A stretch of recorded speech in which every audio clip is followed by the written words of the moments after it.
What's going on, everyone? Honda Fit for Adventure here, and today I'm going to go over some of the projects that I've been working on the Honda Fit and some of my travel plans coming up for this fall. First up, we have H-Day on August 10th and the 11th. Now, for those of you that don't know what H-Day is, it's the largest Honda meet in the US. They hold it twice a year, once in the early spring and once again in the late summer up in New Hampshire. Then in September, we'll be headed back down to the Tail of the Dragon for Fit Fest on the 27th, 28th, and 29th. This is going to be the largest Honda Fit meet in my neck of the woods. Most of the larger Honda Fit meets are held in California, Canada, and I believe Florida. And then for October, we'll be headed back down to the Smoky Mountains once more for some car camping with the wife. But before we head out, I got about 3 projects that I need to finish up and a few more things to tidy up around the car. 3 of the main projects are going to be the ALP Parking System. And a radio with scanners. Pick up flying saucers. The ADS Flight Receiver, better known as the Carputer. And I got a new mattress that I need to cover in grid material. We're going to have a strip on the right and a strip on the left, and then this OtterTex fabric down the center and around the rest of the mat. Some other projects include making a new trim piece for the engine bay, upgrading my solar battery from an AGM to lithium ion, 24 pounds, and a few other small modifications that I'll cover if we still have time. First up, the ALP Parking System. This install was pretty straightforward, but there was a lot of wiring to run and hide. First, you have the cables that go to the sensors. Depending on the size of your vehicle and what exactly you're planning on doing, you may have as little as 1 or as many as 6 sensor heads. I went with 3 just for the front. The 2 main parking sensors that come with the kit, and then an extra TX head for that extra protection. Then you have the obvious power and ground connection, a cable for the GPS module, a cable for the control module, a cable for the Bluetooth module, a cable for the USB port, an external speaker wire, wires to the fog lights and radio, and just one last wire for an external LED just in case you want to run the system on mute. But before we get into the wiring, let's get back to the engine bay. To mount the sensors, I needed to take off my front bumper and mount the brackets to the front crash bar. Since the front crash bar was off, I decided I would sand off the rusty bits and give them a quick coat of rust sealer. While the paint was drying, I also decided that I would clean my air filter. While the air filter was drying, I also decided to redo some of my wiring in the engine bay. This section is almost done. I'm waiting for the 2-pin waterproof disconnects to come in so I could add them to the light bar here instead of using these spade bits that came with it, and then finish up this project as well. Oh, in case I get caught in a swamp. That's a good idea. Adding project after project to the Honda Fit over the years, there were several power wires running from the engine bay to the inside of the Fit. This was all simplified by running one appropriately sized and fused wire into the cabin area to its own fuse block.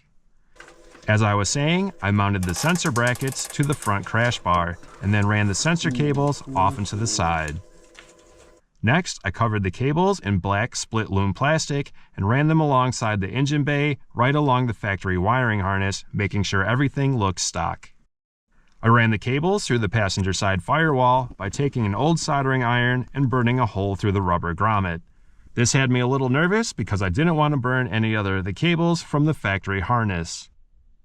I wanted to upgrade my light bar to a diode dynamics, but the parking system already put my build budget over for the year, so that's going to have to wait until next year. The cables came out behind the glove box, which is where I'm going to put the brain of the parking system. Now to work on the wiring in the front, but I decided to clean the cabin air filter. Why not? It's been about 4 hours. It looks like I did a whole lot of nothing. After numerous hours of wire tucking and cable management, everything was complete. The speaker was mounted right above my solar display alongside the Bluetooth module and USB port. The GPS module was mounted in the front corner of the window, and the control module is located right by my ignition. I might move that though. The system was pretty much installed, I just needed to run the power cable. The only problem was, all of my places for aftermarket switches were already being used, and I didn't want to drill any holes in the trim pieces just to add another switch. I ended up using the switch that powered the CB radio and scanner and running it to a fuse block located underneath the cup holders, and then powering each device on the passenger side from the fuse block. They kind of all tie in together, so I don't need any switches, but you can switch them off manually because there are power buttons on there.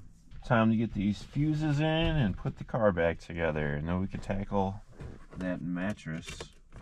Now, I used to have my scanner where the cup holders are located, so the center console has been sanded down in some spots. This makes the cup holders easy to remove and the fuse block easily accessible. You can also see that I added a dual USB port for the passenger to charge their phone and to power the ADS receiver, which will be our next topic. ADS Flight Receiver, aka the Carputer. Have you ever seen a sign that says speed enforced by aircraft? Well, that's exactly for this. It's like a radar detector, but for smaller planes. Now, you may ask yourself, how often does this actually happen? And you'd probably be surprised. All right, we got the plane spotted. Came back up.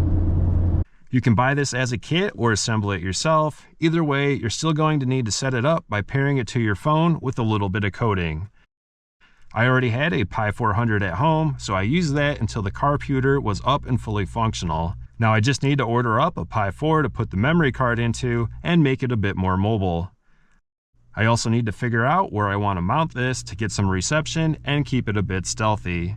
I'm also wondering if I could squeeze everything together in the glove box area and put on a modified glove box to cover everything up. New mattress. So I've been using a Metolius Recon rock climbing crash pad for a car camping mattress. This is something that I already had laying around and is the perfect size for the Honda Fit, but can be a bit stiff due to the dense foam.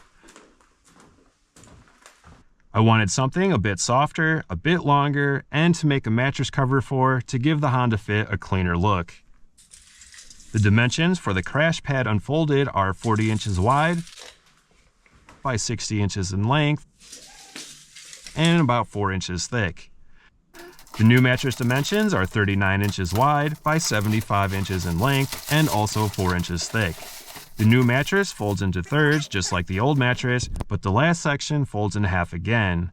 I will be removing this last piece that folds, cutting down the new length of the mattress to 65 inches. This will still leave a small gap between the edge of the mattress and the back of the seat, but it will level out once I place my backpack and/or pillow back there, depending on which way I sleep for the night. My main concern for the mattress is that it wasn't going to be dense enough to support my weight over my bed frame. My bed frame is mostly just that, a bed frame. It's not fully covered in plywood like most car camping bed frames. This saves me a lot of weight, but also means my new mattress may sag down into the storage areas once I lay on it. I got to test out the new mattress over spring break, and thankfully this was not an issue. Trying out the new mattress. My old one was 42 inches wide. This one is about 39. I guess we can call it 40. It is quite squishy, which is very nice compared to my rock climbing boulder pad. I don't have any plywood underneath most of my bed frame, so I was worried about sagging into the compartments, but it holds up pretty good. I ordered up some Brid material and some OtterBox fabric. Now I just need to drop it off at the upholstery shop. I think that's going to wrap up today's video. I did finish the engine bay trim piece. So before we wrap up this video, I just wanted to show you my custom trim piece.